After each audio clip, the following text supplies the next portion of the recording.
রাখি উৎসবের মূল অর্থ মৈত্রী ও সৌভ্রাতৃত্ববোধ জাগ্রত করা, অবগুণ ধ্বংস করা এবং নিজেকে পৃথিবীর একজন শ্রেষ্ঠ মানব হিসেবে তৈরি করা। প্রতিশ্রুতি থাকে ভাই বোনকে রক্ষা করবে। পবিত্র রাখি সব বিভেদ মুছে দেবার, সব অনৈতিক, সব ভ্রষ্টাচার, ব্যভিচার থেকে মুক্ত হবার একমাত্র অস্ত্র, যা দিয়ে সব কলঙ্ককে জয় করে আমরা আমাদের শ্রেষ্ঠত্বের জয়গান গাইব। আগরতলা পুর নিগমের 14 নম্বর ওয়ার্ডের উদ্যোগে শনিবার রাখি বন্ধন অনুষ্ঠান উদযাপিত হয়। এদিন দুর্গা চৌমুহনী এলাকায় পথ চলতি মানুষের হাতে রাখি বেঁধে রাখি বন্ধন উৎসব পালন করা হয়। উপস্থিত ছিলেন ওয়ার্ডের কর্পোরেটর রামনগর মণ্ডল সভাপতি অমিতাভ ভট্টাচার্য সহ বিশিষ্ট ব্যক্তিবর্গ।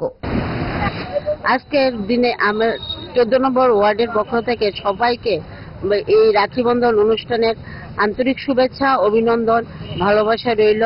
এই রাখি বন্ধন শুধু একটা বন্ধন নয়, ভাই বোনের বন্ধন নয়, এটা আমাদের সমাজের সকল শ্রেণীর জন্য একটা বার্তা যাবে যে আমরা সবাই একত্রিত এবং আমরা একসাথে থাকবো। রাখি বন্ধনের মাধ্যমে আমরা ভাই বোনের হাতেও রাখি বাঁধবো, তারপর যারা যারা আছেন সবাই হাতে আমরা রাখি বন্ধন করবো, যাতে আমরা সবসময় একত্রিত ভাবে থাকতে পারি। এটা একটা বন্ধন, মেল বন্ধন।